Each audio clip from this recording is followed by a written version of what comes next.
कैसे हैं आप लोग। आज के वीडियो में हम क्लास 12 नागरिक शास्त्र का 2026 का पेपर सॉल्व करेंगे जो कि बोर्ड एग्जाम 2026 में आएगा। तो आज के वीडियो मोस्ट इंपॉर्टेंट है क्योंकि आज की वीडियो अगर आप पूरा देख लेंगे तो आज के वीडियो देखने के बाद बस इसी पेपर से आपका 100 में से 90 नंबर आपका कन्फर्म हो जाएगा।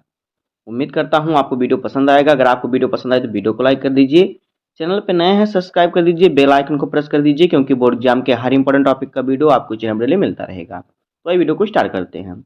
देखिए मैंने जितना पे बताया था, जो हमने बताया था वही पेपर आपके प्री बोर्ड में पूछा गया था। देखिए जो बता रहा हूँ वही बोर्ड में भी आएगा, तो जितना बता रहा हूँ उतना बस आप ध्यान से पढ़ते जाइए और आपको बोर्ड एग्जाम में कोई दिक्कत नहीं होगी। जहाँ पे अनुक्रमांक लिखा है यहाँ पे आपको मालूम है अपना रोल नंबर लिखना होगा और यहाँ पे अपना नाम लिखना होगा। समय हमारा होता है 3 घंटे 15 मिनट का और पूर्णांक होता है 100 नंबर का। अब देखिए हमें निर्देश दिया है, पहले हम निर्देश को ध्यान से पढ़ेंगे, उसी के अनुसार पेपर को हल करेंगे। निर्देश में क्या कह रहा है देखिए, पहला है कह रहा है कि प्रारंभ के 15 मिनट परीक्षार्थियों को प्रश्न पत्र पढ़ने के लिए निर्धारित हैं। यानी जो शुरुआत का 15 मिनट है उसमें आपको प्रश्न पत्र पढ़ना है। दूसरा है सभी प्रश्न अनिवार्य हैं। तीसरा है प्रश्न संख्या 1 से 10 तक बहुविकल्पीय प्रश्न है। चौथा है प्रश्न संख्या 11 से 20 तक अति लघु उत्तरीय प्रश्न है जिनका उत्तर प्रत्येक लगभग 10 शब्द यानी कि एक वाक्य में देना है। और पांचवा है कि प्रश्न संख्या 21 से 26 तक लघु उत्तरीय फर्स्ट प्रकार का प्रश्न है जिनका उत्तर प्रत्येक लगभग 50 शब्दों में देना है। और प्रश्न संख्या 27 से 30 तक लघु उत्तरीय सेकंड प्रकार का प्रश्न है जिनका उत्तर प्रत्येक लगभग 100 से 125 शब्दों में देना है। उसके बाद छठा है कि प्रश्न संख्या 31 से 32 दीर्घ उत्तरीय प्रश्न है जिनका उत्तर प्रत्येक लगभग 250 शब्दों में देना है। और फिर सातवां है सभी प्रश्नों के निर्धारित अंक उनके सम्मुख दिए गए हैं। अब देखिए हमारा आ गया बहुविकल्पीय प्रश्न। तो बहुविकल्पीय प्रश्न में हमारा प्रश्न संख्या 1 है कि नेपाल किस वर्ष में लोकतांत्रिक गणराज्य बना। तो देखिए ए ऑप्शन है 2012, बी ऑप्शन है 2008 और सी ऑप्शन है 2006 और फिर डी ऑप्शन है 2012। इसका राइट आंसर जो हमारा है वो हो जाएगा 2008। जो नेपाल था ये 2008 में लोकतांत्रिक गणराज्य बना। तो यहाँ पे ऑप्शन नंबर बी सही हो जाएगा। तो आपको कैसे लिखना है, आप कुछ प्रकार से लिखना है। देखिए आपको कॉपी में डालना है प्रश्नोत्तर संख्या, प्रश्नोत्तर यानी प्रश्नोत्तर संख्या 1। उसके बाद आपको डालना है उत्तर नीचे वाली लाइन में, उत्तर लिखकर आपको लिखना है 2008। इस प्रकार से आपको बहुविकल्प प्रश्न का उत्तर आपको कॉपी में लिखना है, तो आपको पूरे नंबर मिलेंगे। दूसरा क्वेश्चन है दूसरी दुनिया के देश इस रूप में जाने जाते हैं।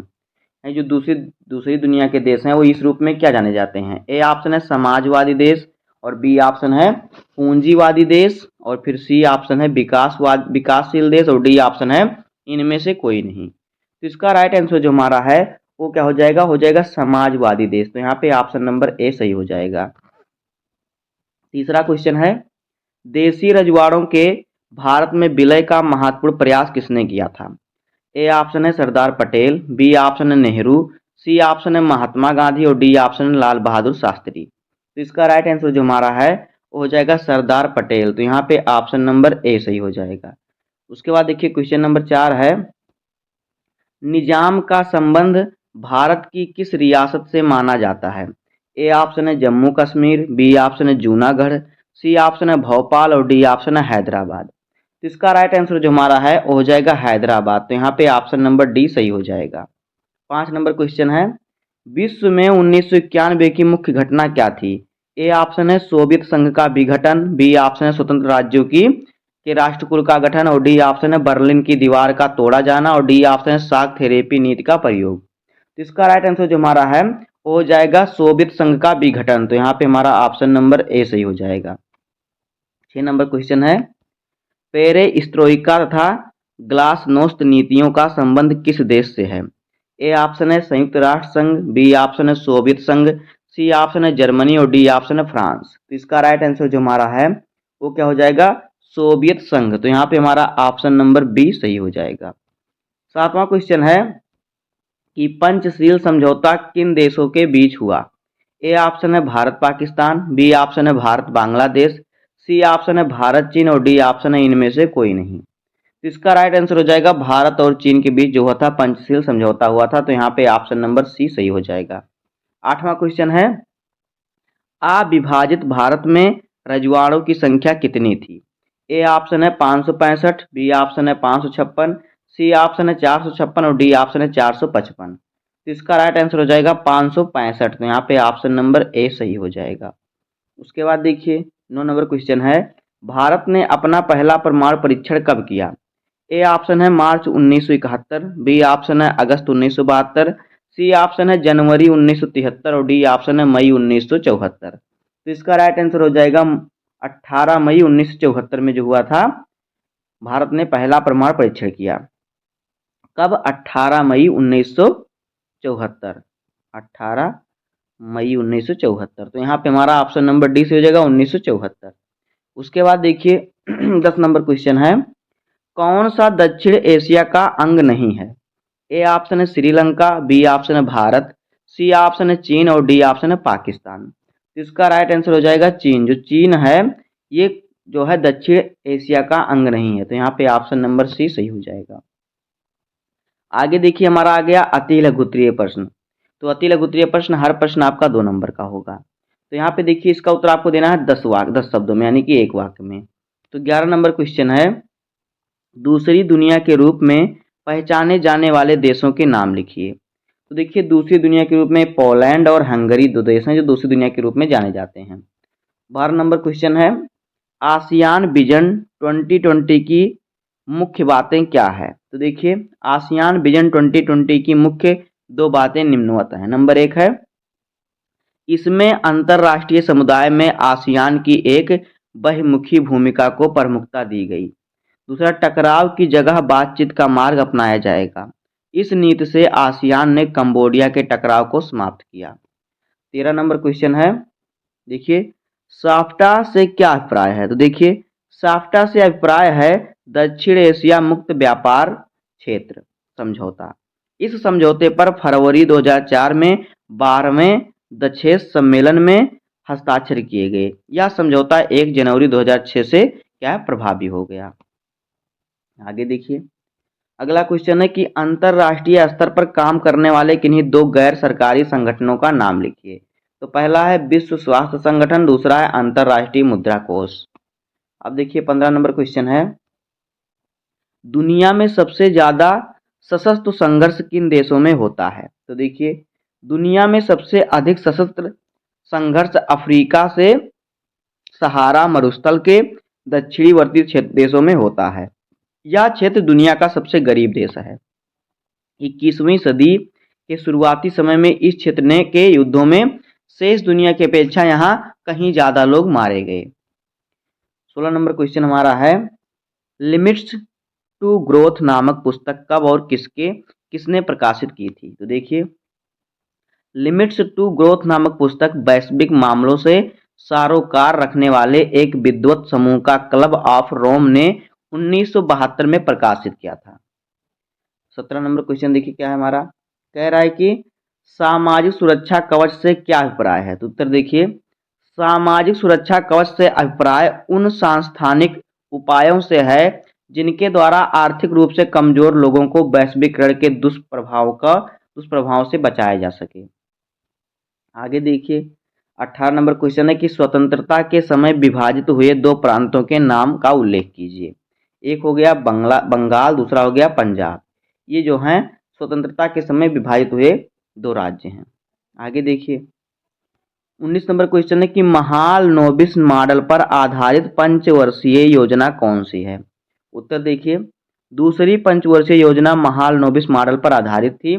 इस योजना को पीसी के एक समूह ने तैयार किया था। इस योजना में भारी महालनोबिस के नेतृत्व में अर्थशास्त्रियों और योजनाकारों के उद्योगों के विकास पर जोर दिया गया। 20 नंबर क्वेश्चन है, द्वितीय विश्व युद्ध के दौरान नेताजी सुभाष चंद्र बोस ने किस दल का गठन किया था? तो उत्तर देखिए द्वितीय विश्व युद्ध के दौरान नेताजी सुभाष चंद्र बोस ने इंडियन नेशनल आर्मी INA का गठन किया था। अब आगे हमारा आ गया लघु उत्तरीय प्रश्न। तो यहाँ पे हर प्रश्न आपका 5 नंबर का होगा। तो 21 नंबर प्रश्न है, भारत की परमाणु नीति पर संक्षिप्त निबंध लिखिए। तो देखिए उत्तर नंबर 1, भारत ने परमाणु नीति में सैद्धांतिक तौर पर यह बात स्वीकार की कि भारत अपनी रक्षा के लिए परमाणु हथियार रखेगा, लेकिन इन हथियारों का प्रयोग पहले नहीं करेगा। यानी भारत ने जब परमाणु नीति के तौर पर उन्हें यह स्वीकार किया, माना कि मैं अपने पास परमाणु हथियार रखूंगा, लेकिन अपनी सुरक्षा के लिए, पहले किसी पर इसका प्रयोग नहीं करूंगा। दूसरा, भारत निशस्त्रीकरण के प्रति वचनबद्ध है ताकि परमाणु हथियारों से मुक्त विश्व की रचना हो सके। तीसरा है, पंडित नेहरू ने आधुनिक भारत बनाने के लिए विज्ञान और तकनीकी को हमेशा प्रोत्साहन दिया।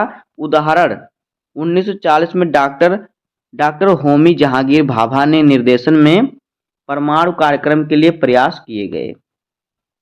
चौथा देखिए क्या है, भारत परमाणु हथियारों के विरुद्ध था, अतः महाशक्तियों के साथ परमाणु निशस्त्रीकरण पर जोर दिया। भारत ने एनटीपी यानी परमाणु अप्रसार संधि को हमेशा भेदभावपूर्ण माना और इस पर हस्ताक्षर करने से मना कर दिया। पांचवा है, मई 1974 में भारत ने जब अपना पहला परमाणु परीक्षण किया तो इसने शांतिपूर्ण परीक्षण करार दिया और परमाणु शक्ति को केवल शांतिपूर्ण उद्देश्य को पूरा करने के लिए प्रयोग करने में जोर दिया। तो देखिए, भारत में जब पहला परमाणु परीक्षण हुआ था 18 मई 1974 को। अब देखिए 22 नंबर क्वेश्चन है, 1970 के दशक में इंदिरा गांधी की सरकार किन कारणों से लोकप्रिय हुई थी? उत्तर देखिए, 1970 के दशक में इंदिरा गांधी की सरकार निम्नलिखित कारणों से लोकप्रिय हुई थी। देखिए नंबर 1 है, इस समय सामाजिक मुद्दे प्रमुखता से लिए जाते थे, यानी सामाजिक मुद्दे को लोग ध्यान से रखते थे, ज्यादा जोर देते थे। दूसरा है, इंदिरा गांधी ने भूमि सुधार किया और जोतबंदी कानूनों को सुधारने के लिए प्रचार किया। तीसरा है, पूर्वी पाकिस्तान संकट और भारत पाक युद्ध से बांग्लादेश को एक स्वतंत्र राष्ट्र की तरह स्थापित करने के कारण ने भी इंदिरा गांधी की लोकप्रियता को में इजाफा हुआ। चौथा है, उन्होंने अपनी पार्टी की स्थिति को मजबूत बनाए रखा और दूसरी राजनीतिक पार्टियों पर निर्भरता कम कर दी तथा दिसंबर 1970 में लोकसभा को भंग करने का प्रस्ताव भी रखा। पांचवा है, कांग्रेस विभिन्न सामाजिक वर्गों के मध्य लोकप्रिय हो गई और इसने दोबारा अपनी प्रमुखता को स्थापित कर लिया। अब देखिए 23 नंबर क्वेश्चन है कि 1970 के दशक के प्रारंभ में देश की आर्थिक स्थिति की विवेचना कीजिए। तो उत्तर देखिए, कांग्रेस ने वर्ष 1971 के प्रमुख चुनाव में गरीबी हटाओ का नारा दिया, फिर भी भारत की सामाजिक आर्थिक स्थिति में वर्ष 1971 से 72 के बाद के वर्षों में भी कोई खास सुधार नहीं हुआ। भारत की अर्थव्यवस्था पर बांग्लादेश के संकट के कारण भारी बोझ पड़ा था तथा इसके उपरांत पाकिस्तान के साथ भी युद्ध करना पड़ा था।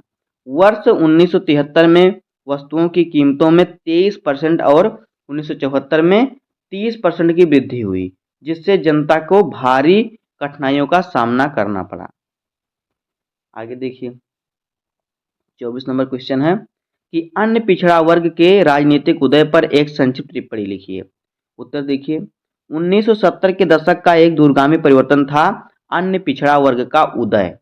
ओबीसी शब्द से विचार विवेचन की एक प्रशासनिक कोटि अन्य पिछड़ा वर्ग या अदर बैकवर्ड क्लासेज का संकेत किया जाता था। यह कोटि अनुसूचित जाति अथवा अनुसूचित जनजाति से भिन्न है। गैर कांग्रेसी दलों के राजनीतिक अभ्युदय की अभिव्यक्ति वर्ष 1977 की जनता पार्टी की सरकार के रूप में हुई।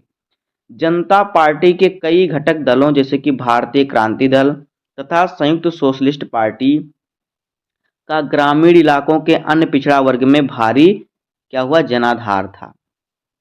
आगे हमारा 25 नंबर क्वेश्चन, यहाँ पे क्वेश्चन है कि सोवियत संघ के विघटन के क्या कारण थे। तो उत्तर देखिए, सोवियत संघ के विघटन के कारण सोवियत संघ के विघटन के प्रमुख कारण निम्नलिखित है। नंबर 1 है, मिखाइल गोर्बाचेव की खुलेपन की अवधारणा ने सोवियत संघ के गणराज्यों को स्वतंत्र होने की प्रेरणा दी। दूसरा है, साम्यवादी दल की शक्ति का निरंतर पतन होता गया। तीसरा है, गोर्बाचेव ने सोवियत संघ की सैन्य शक्ति को कम करना प्रारंभ कर दिया था। और चौथा है, सोवियत संघ की अर्थव्यवस्था बदहाल थी। पांचवा है, सोवियत संघ ने बाल्टिक गणराज्यों का रूस के अंतर्गत विलय उनकी इच्छा के विरुद्ध किया था। और छठवां है, सोवियत संघ में खाद्यान्नों का संकट उत्पन्न हो रहा था। अब देखिए 26 नंबर क्वेश्चन हमारा है कि संयुक्त राष्ट्र संघ में सुधार का अर्थ है सुरक्षा परिषद के ढांचे में बदलाव। इस कथन का सत्यापन करें। उत्तर देखिए, सुरक्षा परिषद संयुक्त राष्ट्र संघ का सबसे प्रमुख अंग है। विश्व की 5 बड़ी शक्तियां सुरक्षा परिषद के अस्थायी सदस्य हैं और 10 अन्य देश इसके अस्थायी सदस्य हैं। सुरक्षा परिषद से जुड़ी एक मांग यह है कि सुरक्षा परिषद में अस्थायी और अस्थायी देशों की संख्या को बढ़ाया जाए। विशेषकर एशिया, अफ्रीका और दक्षिण अमेरिका के देशों को भी सुरक्षा परिषद के सदस्य बनाया जाए। ये सभी देश अमेरिका और पश्चिमी देश संयुक्त राष्ट्र संघ के बजट तथा प्रशासन में भी सुधार चाहते हैं। इस प्रकार से आपको देखिए लघु उत्तरीय फर्स्ट प्रश्न को सॉल्व करना होगा। हर प्रश्न आपका 5-5 नंबर का होगा। इसके बाद आएगा लघु उत्तरीय सेकंड प्रश्न, जहाँ पे आपको 4 प्रश्न दिए जाएंगे। 4 प्रश्न 6-6 नंबर के होंगे। तो यहाँ पे 27 नंबर क्वेश्चन है, संयुक्त राष्ट्र संघ की स्थापना व सदस्यता पर संक्षिप्त टिप्पणी लिखिए। फिर है 28 नंबर क्वेश्चन कि आप किस आधार पर कह सकते हैं कि वैश्वीकरण भारत के हित में है। 29 नंबर क्वेश्चन है, कांग्रेस के प्रभुत्व की प्रकृति का वर्णन कीजिए। और 30 नंबर क्वेश्चन है, भारत और पाकिस्तान के बीच विवाद का मुख्य कारण क्या है। आगे देखिए हमारा आ गया दीर्घ उत्तरीय प्रश्न। तो यहाँ पे 31 नंबर क्वेश्चन है कि द्राविड़ आंदोलन भारत के क्षेत्रीय आंदोलन में सबसे ताकतवर आंदोलन था, समझाइए। अथवा मंडल आयोग का गठन क्यों किया गया था, बताना है। तो आपको दोनों में से सिर्फ एक क्वेश्चन का आंसर लिखना है, जहां से आपको मिलेगा 8 नंबर।